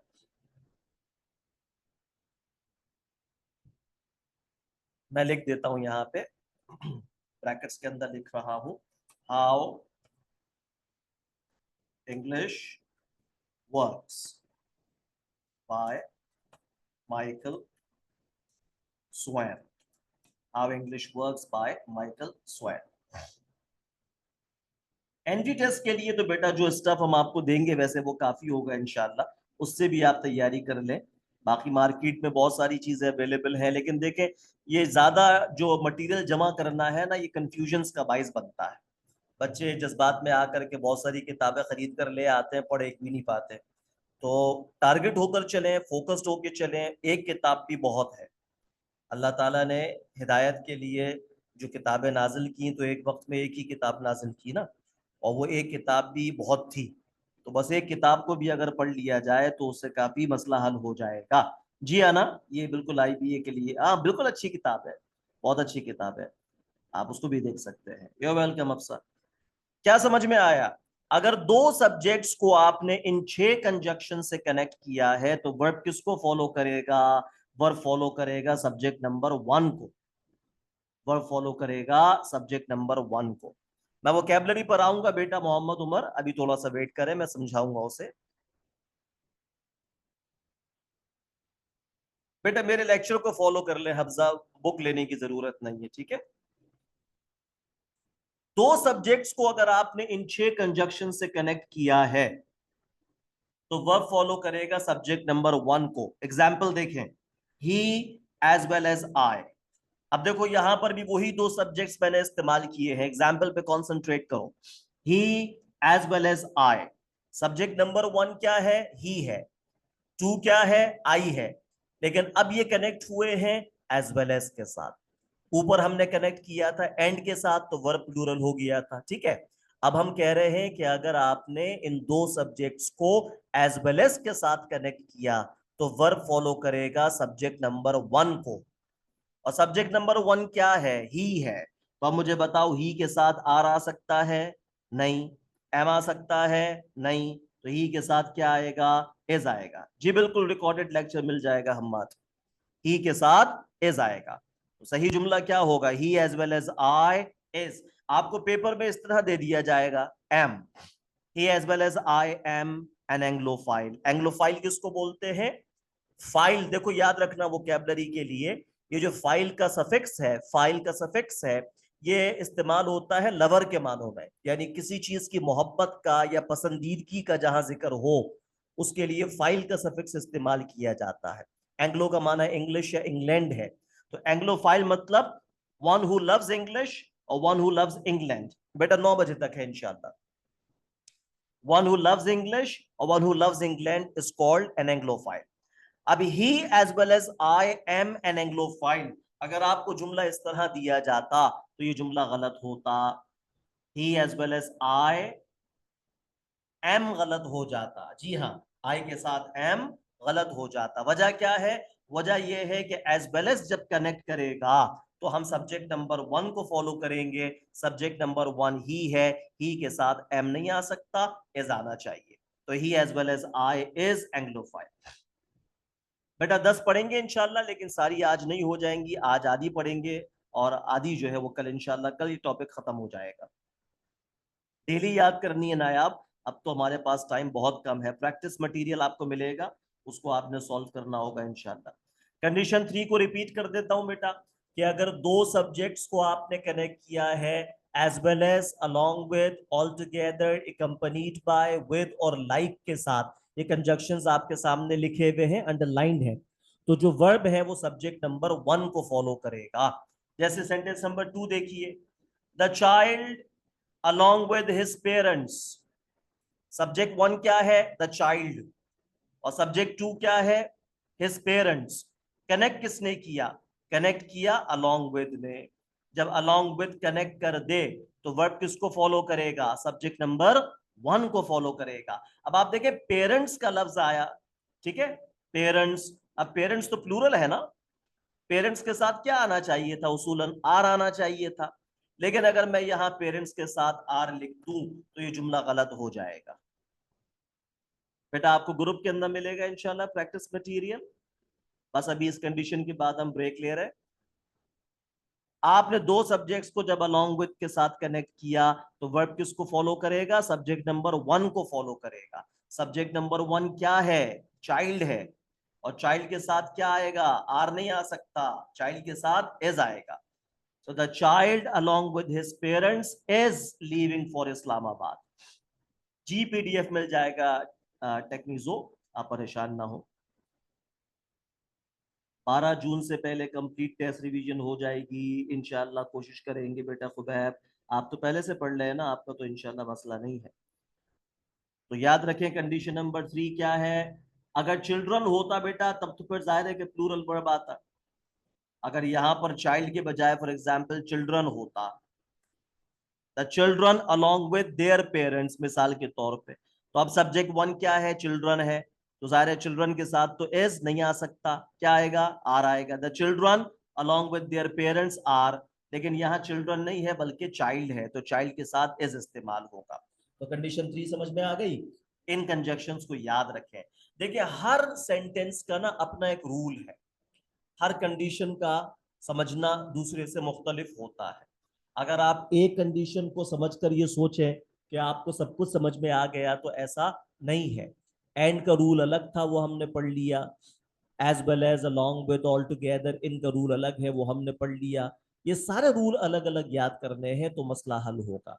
अच्छा, ये जो 6 कंजक्शंस मैंने आपको लिखवाए हैं, इसके अंदर एक आया लाइक, देखा आपने, लाइक वर्ब भी होता है, याद रखें। और अगर लाइक वर्ब हो तो उसका मतलब पसंद करना होता है, जैसे आई लाइक व्हाइट कलर या आई लाइक माई स्टूडेंट्स। लेकिन यहाँ लाइक कंजक्शन है, यहाँ लाइक वर्ब नहीं है। और जब लाइक कंजक्शन हो तो उसका मतलब होता है किसी की तरह, जैसे वो अपने बाप की तरह मेहनती है, he like his father is hard working. तो यहाँ लाइक कंजक्शन है और इसका मतलब की तरह होता है। बात समझ में आ रही है बेटा आपको। 3 कंडीशंस हो गई, 2 कंडीशंस पर हम और बात करेंगे इंशाल्लाह। और उसके बाद क्लास के आखिर में जैसे आपको पता है कि हम वोकेबलरी का एक टेस्ट सॉल्व करते हैं, वो भी इंशाल्लाह सॉल्व करेंगे। 5 मिनट का हम ब्रेक ले रहे हैं, ज्यादा लंबा ब्रेक नहीं लेंगे। इसमें आपके जो सवालात हैं उनको मैं एड्रेस कर लेता हूं इंशाल्लाह। अब आप पूछें जो आपको पूछना है। कंडीशन नंबर 4 बेटा देखिएगा, बड़ी इंपॉर्टेंट कंडीशन है। इंग्लिश लैंग्वेज के अंदर जो नाउन्स इस्तेमाल होते हैं, हमारा ख्याल ये है कि उन तमाम नाउन्स का सिंगुलर प्लूरल बनता है, हालांकि ऐसा नहीं है। बाज नाउन्स की सिंगुलर फॉर्म नहीं होती और बाज नाउन्स की प्लूरल फॉर्म नहीं होती। कंडीशन 4 क्या कह रही है, the following words are always plural in English language. English language के अंदर कुछ वर्ड्स ऐसे हैं जो हमेशा प्लूरल होते हैं।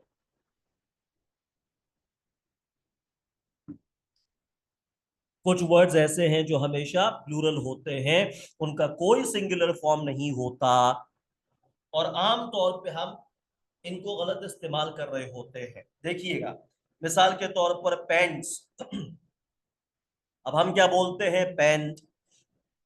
अच्छे पढ़े लिखे लोगों को भी आपने सुना होगा पेंट बोलते हुए। मैंने एक नई पेंट खरीदी है, तुम्हारी पेंट बहुत अच्छी है। पेंट कोई वर्ड नहीं होता बेटा, सही वर्ड होता है पेंट्स, राइट। ये हमेशा प्लूरल फॉर्म में इस्तेमाल होता है, पेंट नहीं हो सकता। जी है ना, 7 बजे क्लास शुरू हो गई थी, 7 to 9 का टाइम है। ऐसे ही ट्राउजर्स, ट्राउजर्स सही लफ्ज है, ट्राउजर कोई लफ्ज नहीं होता। अगर आपने ट्राउजर कहा तो इसका मतलब एक साइड होगा, दोनों साइड नहीं होगा। तो जाहिर है कि ऐसा ट्राउजर तो मार्केट में नहीं मिल रहा। तो ट्राउजर्स होना चाहिए, प्लूरल होना चाहिए। इसी तरीके से रिकॉर्डेड है जी बेटा बिलाल, रिकॉर्डेड है। शॉर्ट्स, ये शॉर्ट नहीं होता, शॉर्ट्स होता है। आपने देखा होगा जब बारिश होती है तो अचानक एक मखलूक सड़कों पे निकल आती है, वो सो कॉल्ड मॉडर्न बच्चे होते हैं ना आजकल वाले, तो उन्होंने शॉर्ट्स पहने हुए होते हैं, लेकिन वो शॉर्ट नहीं होते, एक्चुअली शॉर्ट्स होते हैं। रुखसार सॉक हो सकता है बेटा, सॉक तो एक भी हो सकता है ना। फर्ज कर ले एक आदमी का एक एक पाँव कटा हुआ है तो बेचारा एक ही मोजा पहनेगा तो सॉक हो सकता है। लेकिन शॉर्ट्स जो है ना वो दो से मिलकर ही बनेंगे। जी रोशनी, क्लैप्स हो सकता है, बिल्कुल हो सकता है। अच्छा, शॉर्ट्स अगर आप इसको शॉर्ट कहें तो फिर ये एडजेक्टिव बन जाएगा, जैसे शॉर्ट स्टोरी या शॉर्ट आंसर, शॉर्ट एडजेक्टिव है। मुइज, मेरे जहन में भी ये बात आई थी लेकिन मैंने कही नहीं बेटा। जब आप कहते हैं शॉर्ट तो वो एडजेक्टिव है, उसका मतलब क्या है, मुख्तसर। जैसे शॉर्ट कट, शॉर्ट आंसर, जो पहनते हैं उसको शॉर्ट्स कहा जाता है। Every girl and every boy are, and आ गया ना बेटा। शर्ट्स, जी शर्ट सिंगुलर प्लूरल दोनों हो सकता है बेटा। ऐसे ही जीन्स, अब आप देखो इसको जीन्स सब सही बोलते हैं, जीन्स बोलते हैं। तुमने कभी किसी को जीन बोलते नहीं सुना होगा, या तुम्हारी जीन बहुत अच्छी है ना। वो जीन अगर आप बोलेंगे फिर वो बायोलॉजिकल हो जाएगा ना, वो तो अलग है। ये जो पहनते हैं इसको जीन्स कहते हैं हमेशा। लेकिन जीन्स क्या है, जीन्स प्लूरल है, सिंगुलर नहीं है। और जब जीन्स प्लूरल है तो इसके साथ वर्ब भी क्या आएगा, प्लूरल आएगा। इसी तरीके से सिजर्स, सीजर नहीं होता। स्लीव सिंगुलर प्लूरल दोनों हो सकता है हानिया। स्पेक्टिकल्स, स्पेक्टिकल नहीं होता। प्लायर्स, प्लायर नहीं होता।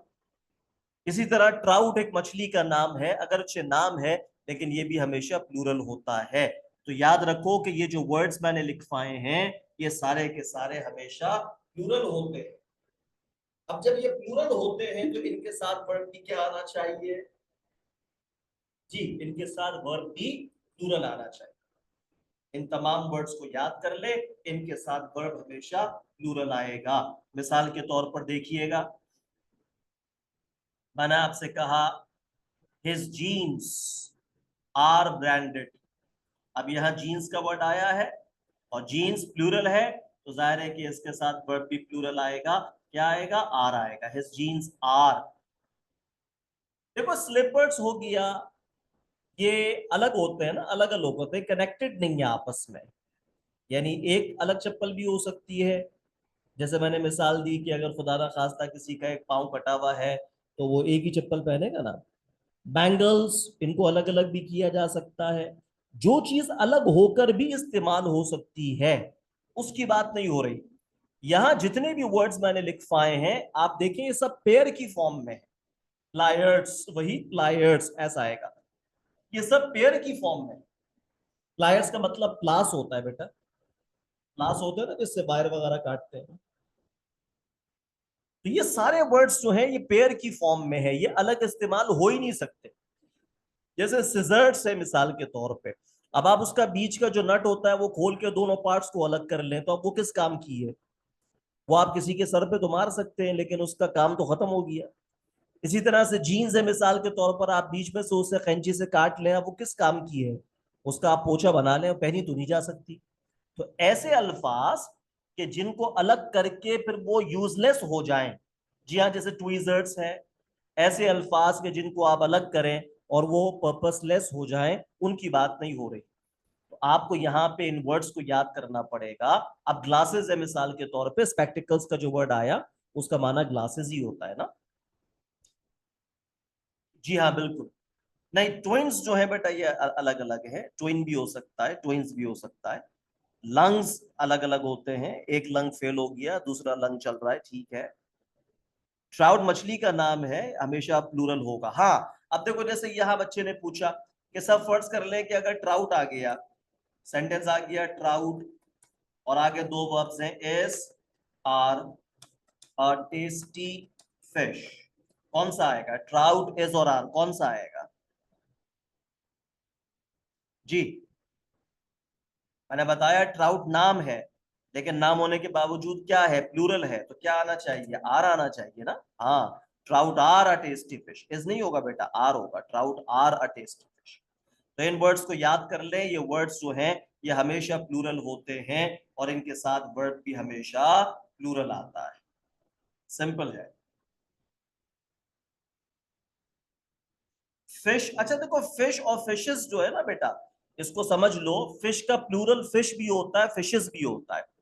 बच्चे ने सवाल किया सर फिशेस सही है क्या गलत है। अगर एक ही नस्ल की मछलियां हैं बहुत सारी तो उनका प्लूरल फिश होगा, और अगर वैरायटी ऑफ फिश है तो फिर उसका प्लूरल फिशेस होगा। तो दोनों हो सकते हैं, ठीक है, दोनों हो सकते हैं। स्पेक्टिकल्स का मतलब हमसा ग्लासेस होता है, आई ग्लासेस। लेगिंग्स हाँ ठीक है, ग्लासेस ठीक है। ग्लव्स अलग अलग हो सकते हैं बेटा, प्लायर्स मतलब प्लास, प्लास को प्लायर्स बोलते हैं, ठीक है। चले बेटा कंडीशन 5 पे आ जाए। All the indefinite pronouns are always singular. चलें कंडीशन 5 देखें। देखिए जितने भी इनडेफिनेट प्रोनाउंस हैं वो हमेशा सिंगुलर होते हैं। इनडेफिनेट प्रोनाउंस हमेशा सिंगुलर होते हैं, चाहे उनके बाद कोई प्लूरल वर्ड आ जाए लेकिन उनको सिंगुलर माना जाएगा। इनडेफिनेट प्रोनाउंस कौन से हैं? आपके सामने लिखे हुए हैं। someone, somebody, something, everyone, everybody, everything, anyone, anybody, anything, no one, nobody, nothing, and not one. Scroll up or scroll down, Sohani? up मतलब ये है। कंडीशन 3 कह रही थी आप शायद। कंडीशन नंबर 4 हो गई है बेटा, 5 से हम देख रहे हैं, ठीक है। कंडीशन नंबर 5 क्या है? ये जो इनडेफिनेट प्रोनाउंस होते हैं ये हमेशा सिंगुलर होते हैं, ठीक है। इनडेफिनेट प्रोनाउंस हमेशा सिंगुलर होते हैं। ये जो मैंने वर्ड्स आपके सामने लिखे हुए हैं, अंडरलाइन हुए हुए हैं, ये सारे इनडेफिनेट प्रोनाउन है। ट्राउड आर अ ब्यूटीफुल फिश होगा, इज नहीं होगा, ट्राउड के साथ आर आएगा बेटा। मोहम्मद सिनोनिम्स आपको वोकैबुलरी के अंदर मिलेंगे ना बेटा, वहां से याद करेंगे। Every girl and every boy में एंड आ गया ना बेटा बीच में, तो वर्ब प्लूरल होगा। No problem, it doesn't matter as far the word is plural itself. ट्राउड वर्ड प्लूरल है। अब आप चाहे एक की बात कर रहे हो या 1000 की बात कर रहे हो, ये प्लूरल ही रहेगा। या चैट जीपीटी के ऊपर मेरे भाई सब चीजें सही नहीं होती। अब आप अगर चैट जीपीटी को बीच में लेकर आएंगे तो मामला खराब हो जाएगा। हमने चैट जीपीटी के ऊपर बहुत सारे ऐसे सॉल्यूशंस देखे हैं कि जो गलत है। देखिए असल में चैट जीपीटी का या कोई भी एआई सॉफ्टवेयर जो है ना, उसका मसला क्या है बेटा, उसका मसला समझें। उसके अंदर प्रॉम्प्ट जो है ना वो बड़ी इंपॉर्टेंट चीज होती है। आप उसको जो प्रॉम्प्ट देते हैं, जिस तरह का सवाल करते हैं, वो उसके रेलेवेंट आंसर आपको दे देता है। उसको बैकग्राउंड नहीं पता, उसको कॉन्वर्सेशन का सियाको सबक नहीं पता, उसको नहीं पता कि ये बात किस कॉन्टेक्स्ट में हो रही है। उसने आपके वर्ड्स सुने, मतलब देखे, और उसके हिसाब से उसने जवाब दे दिया। तो बहुत दफा वो आंसर जो है ना वो इररेलेवेंट होता है, उसकी वजह से गलत हो जाता है। बल्कि बास सॉफ्टवेयर ऐसे हैं, जब आप उसको ओपन करते हैं तो उस पर लिखा हुआ आ रहा होता है नीचे, जैसे चैट जीपीटी के अंदर भी लिखा हुआ होता है कि chat GPT may be incorrect, please verify. यानी वो खुद ये कह रहा है कि इसमें गलती का इम्कान होता है, तो उसको बुनियाद ना बनाए। अगर सारे काम चैट जीपीटी कर लेगा तो फिर हमारी तो जरूरत खत्म हो गई ना। तो ठीक है, अच्छी बात है, सपोर्ट के लिए अच्छी चीज है, but everything is not available on AI. तो ये इनडेफिनेट प्रोनाउंस है बेटा, इनडेफिनेट प्रोनाउंस हमेशा सिंगुलर होते हैं, ठीक है। अब आप देखिए मिसाल के तौर पे समवन फ्रॉम बॉयज। अब ये बॉयज का लफ्ज आया और बॉयज के बाद क्या लिखा हुआ है? हैज। बॉयज के साथ आना क्या चाहिए था? बॉयज के साथ आना क्या चाहिए था? हैव। लेकिन क्या लिखा हुआ है? हैज। जी हम ना। और ये हैज क्यों लिखा हुआ है बेटा? क्योंकि सेंटेंस के शुरू में समवन आ गया। Someone from boys. अब यहां बॉयज को हम नहीं देखेंगे, समवन को देखेंगे। जी दिव्या, समवन सिंगुलर है, लिहाजा वर्ब क्या होगा? सिंगुलर होगा। बिलाल बिल्कुल फिश प्लूरल हो सकता है, लेकिन अगर एक ही तरह की मछलियों की बात हो रही हो, जब एक से ज्यादा मछलियों की बात हो, मुख्तलिफ काइंड्स की बात हो, वैरायटी की बात हो, तो फिर वहां फिश का प्लूरल फिशेस होगा, ठीक है। स्टार सिंगुलर है बेटा, उसका प्लूरल स्टार्स होगा ना, एस लगेगा उसमें। समवन हैज, ठीक है। एक और एग्जांपल देख लो, एक और एग्जांपल देख लो। मिसाल के तौर पे मैंने सेंटेंस लिखा, everyone out of 2000 students। देखो बेटा, सवाल देखो, प्रशांत कुमार सवाल देखो। Everyone out of 2000 students deserve or deserves scholarship। कौन सा आएगा? Everyone out of 2000 students। Yes, good। Good Alvira, Muzna, Sanam, Zainab, Suhani, Waheed, Mohammad, Haniya, Esal, Babal, Madiha, Anika, Dawood. Good. ये कुछ नाम है जो मैंने लिए, बाकी तकरीबन बच्चों ने जवाब दिया है और सही जवाब है डिजर्व्स। वजह क्या है?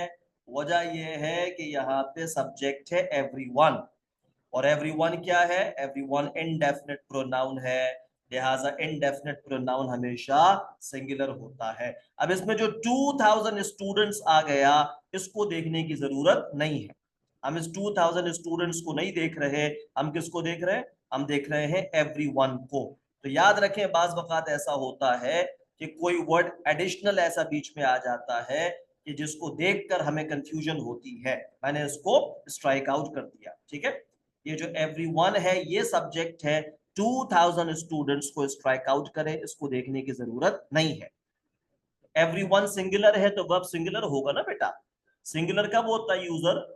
सिंगुलर उस वक्त होता है जब वर्ब में एस या ईएस लग जाता है, तो वो सिंगुलर होता है। अभी ऊपर बताई तो थी ये बात, भूल गए? तो वर्ब में एस लगेगा तो वर्ब सिंगुलर होगा। डिजर्व्स ये सिंगुलर है। क्लैप और क्लैप्स दोनों ठीक है जैनत। फ्यू पीपल, पीपल तो प्लूरल है ना बेटा, तो पीपल के साथ आ आएगा। गुड अब्दुल्ला। चले आगे देखिए, इसी के अंदर एक और चीज देख ले। Not one out of 500 students. अच्छा, इसमें देखें ये जो नॉट वन आया है, ये नॉट वन जो है, not one out of 500 students, इसके अंदर जो नॉट वन आया है ये भी क्या है? सिंगुलर है, ठीक है। और इसके साथ भी वर्ब क्या आएगा? सिंगुलर आएगा। एग्जाम्पल लिखी हुई है डिजर्व्स, राइट। 500 स्टूडेंट्स जो है इसको हमने नहीं देखा है, ठीक है। अच्छा, इसमें एक चीज का इजाफा आपको करना होगा, और वो क्या है? वो है नो वन। ये नो वन जो है इसकी शॉर्ट फॉर्म नन भी होती है। आखिरी बात समझ लें बस जल्दी से। ये जो नो वन है ऊपर इंडेफिनिट प्रोनाउन में लिखा हुआ है बेटा। मैंने बताया कि इंडेफिनिट प्रोनाउंस क्या होते हैं? सिंगुलर होते हैं। तो नो वन क्या है? सिंगुलर है। लेकिन नो वन की शॉर्ट फॉर्म नन होती है। तो याद रखो कि जो नन है वो सिंगुलर भी हो सकता है और प्लूरल भी हो सकता है। डिपेंड करेगा कि इसके बाद जो वर्ड आ रहा है वो क्या है। नो वन सिंगुलर भी हो सकता है, और सॉरी, नो वन तो सिंगुलर होता है, नन सिंगुलर भी हो सकता है और प्लूरल भी हो सकता है। उसके बाद वाले वर्ड के ऊपर डिपेंड करेगा। जी बता रहा हूं, मिसाल के तौर पे none of your information is और आर करेक्ट। अब बताओ इसमें नन के बाद क्या आया? इसमें नन के बाद आया इंफॉर्मेशन, ठीक है। इंफॉर्मेशन सिंगुलर है तो वर्ब सिंगुलर आएगा, यानी इज आएगा। None of your information is correct, तो नन सिंगुलर हो गया। ऐसे ही नन क्या हो सकता है? नन जो है वो प्लूरल भी हो सकता है। मिसाल के तौर पर none of your answers is और आर करेक्ट। अब बताओ क्या आएगा? हाँ गुड, शाबाश। इसलिए कि अब नन के बाद क्या आया? अब नन के बाद आ गया आंसर्स। तो आंसर्स क्या है? प्लूरल है, तो लिहाजा वर्ब क्या हो जाएगा? वर्ब प्लूरल हो जाएगा, आर आएगा, ठीक है। तो सेंटेंस वन में इंफॉर्मेशन का लफ्ज आया जो सिंगुलर था, तो वर्ब सिंगुलर आ गया। और सेंटेंस टू में आंसर्स का लफ्ज आया जो प्लूरल था, तो वर्ब प्लूरल हो गया।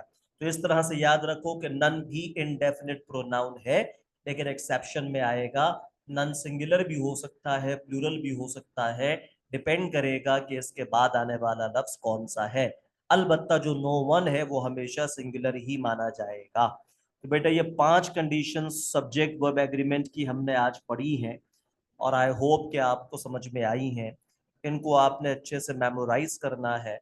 जब ये आपको याद हो जाएंगी तो आपके लिए सेंटेंस में एरर को पकड़ना आसान हो जाएगा। बगैर याद किए ये आगे कंफ्यूज करेंगी, तो प्लीज इन कंडीशंस को अच्छे से मेमोराइज करें। बाकी 5 कंडीशंस इंशाल्लाह कल हम कर लेंगे और उसके बाद इसके ऊपर एक वर्कशीट सॉल्व करेंगे तो मसला हल हो जाएगा। तो कोई परेशानी की बात इंशाल्लाह नहीं है। ठीक हो गया। अब मैं जल्दी से आपको वोकैबलरी का एक टेस्ट जो है वो सॉल्व करवा दूं ताकि हमारा वोकैबलरी वाला काम जो है वो भी साथ साथ चलता रहे। हमने 10 तक कर लिया था, 11 से ऑनवर्ड्स हम फॉलो अप करने जा रहे हैं बेटा। मैं स्क्रीन शेयर करता हूं आपके साथ, आंसर्स बताइएगा प्लीज।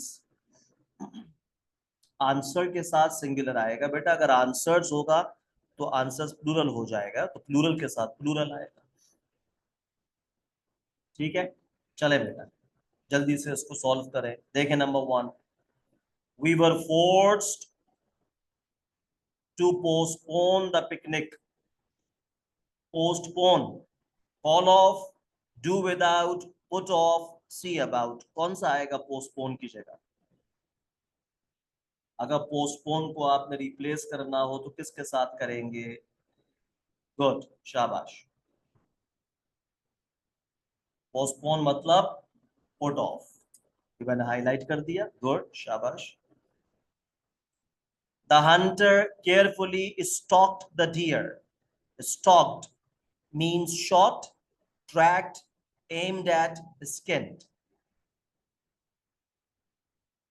Yes, good. ABCD लिख दें, नो प्रॉब्लम, या पूरा वर्ड लिख दें, अच्छी बात है। स्टॉक, ये तो मशहूर है ना आपके यहाँ, तो इस्तेमाल होता है ये वर्ड बहुत ज्यादा है। स्टॉकिंग लोग कर रहे होते हैं ना सोशल अकाउंट्स के ऊपर जाके चुपके से। स्टॉक्ड माने ट्रैक्ड। हाँ, ट्रैक्ड, किसी की इंफॉर्मेशन में लाए बगैर उसको ट्रैक करना, इसको स्टॉकिंग कहते हैं। Number 3, there is a large area of swamp that needs to be cleared before construction can begin. Swamp, swamp. Forest, soft wetland, dry sandy soil, or prairie. Yes, good. हाँ, मैं cursor एक जगह नहीं रोक रहा वरना बच्चे उससे जज कर लेते हैं कौन सा वाला सही है। बहुत चालाक बच्चे हैं माशाल्लाह। Soft wait land, yes. Swamp, जिसको हम, जैसे दलदल होती है ना, दलदल बिल्कुल सॉफ्ट और वेट लैंड होती है जिसमें फंस जाते हैं, स्वम्प। मिनाहिल वायसर मतलब, स्वम्प का मतलब होता है soft wait land. 4, for once everything in her life seemed to be in equilibrium. तो बहुत आसान है, फिजिक्स वाले जानते ही होंगे। इक्विलिब्रियम, टर्मोइल, डिसएरे, बैलेंस और डेंजर। यस, गुड, शाबाश। Balance, equilibrium, balance, good. 5, the world leaders had a chat before beginning formal negotiations. Chat, friendly discussion, disagreement, serious discussion, high level conference. मुझे याद है ये टेस्ट के अंदर भी मैंने दिया था, बच्चों ने चैट का सीरियस डिस्कशन लगाया था बाज ने। तो बेटा याद करें, चैट का मतलब होता है friendly discussion. Friendly discussion, chat पे कभी भी सीरियस डिस्कशन नहीं होता। जो सीरियस डिस्कशन होता है वो आर्ग्यूमेंट कहलाता है, वो चैट नहीं होता। ठीक है, ठीक है रोमैसा, यस। चैट में कांटेक्ट भले जितने भी हो, आप 2 लाख लोगों से चैट कर ले, लेकिन वो सीरियस डिस्कशन नहीं होगा, वो होगी friendly discussion. 6, where did she acquire all her wealth? बहुत ही सिंपल है, क्या मैं आपसे पूछूं, एक्वायर, यस, गेन। छोड़े इसको, तो ये तो आसान है, बच्चों वाला है। 7, he resolved to act more wisely in future. Resolved, promised, hoped, consented, decided. Yes, promised, hoped, consented, decided. Which one? Promised, A. Resolved,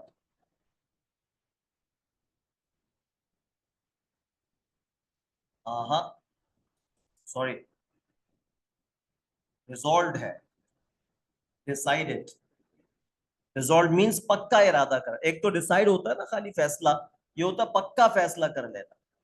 जी बिल्कुल इसी तरह आता है अलीशा, इस तरह भी आता है एक्चुअली। रिजॉल्व माने पक्का इरादा करना। 8.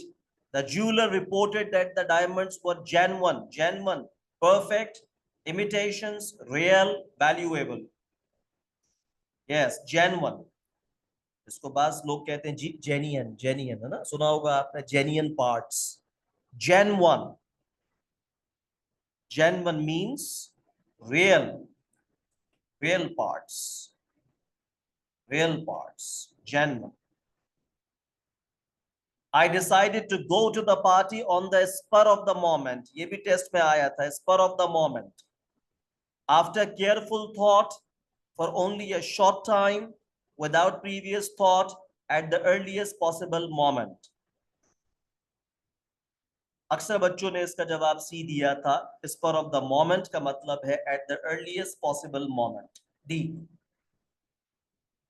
spur of the moment का मतलब होता है बेटा आनन फानन, मतलब बस फौरन, हाथों हाथ, आनन फानन कोई काम आप करेंगे उसको स्पर ऑफ द मोमेंट कहेंगे। विदाउट प्रीवियस थॉट जो है वो इसका सही जवाब नहीं है, at the earliest possible moment. इसमें थॉट्स का कोई इंटरफेरेंस नहीं है actually. Spur of the moment, spur का मतलब बहुत छोटा सा पार्ट होता है बेटा। The winners will be selected at random, by interviewing, by testing, by chance और by competition. Yes, at random, good, by chance, good, very good, ठीक हो गया बेटा। बेटा ये लिस्ट भी आपके साथ ग्रुप के अंदर शेयर हो जाएगी, पहले वाली भी मैं कर चुका हूं, अगर नहीं मिली तो वो आप गाइडेंस वीडियो वाले नंबर के ऊपर मालूम कर सकते हैं, वहां से इंशाल्लाह आपको मिल जाएगी। ये वोकैबुलरी जो है बहुत इंपॉर्टेंट है, इसको मेमोराइज कीजिए, याद कीजिए। नंबर 2 रिपीट कर रहा हूँ बेटा, देख लीजिए, इसको याद करें साथ साथ, तो इंशाल्लाह आपका वोकैबुलरी का एक बड़ा मसला हल होगा। इनमें से कोई से भी वर्ड आ सकते हैं, तो अगर इसको आप मेरे साथ सॉल्व करते रहेंगे तो आगे आपको आसानी हो जाएगी इंशाल्लाह ताला। सो आई होप कि क्लास में जो कुछ हमने पढ़ा वो आपको समझ में आ गया है, बस इसको हम यहाँ रोक रहे हैं। Thank you very much for your time, all the best. आसान है, बहुत आसान है इंशाल्लाह, अगर आप मेहनत करते रहेंगे तो सब कुछ इसी तरह से आसान हो जाएगा इंशाल्लाह ताला, ठीक है। So take care of yourselves, God bless you, Allah हाफिज, सी यू टुमारो इंशाल्लाह।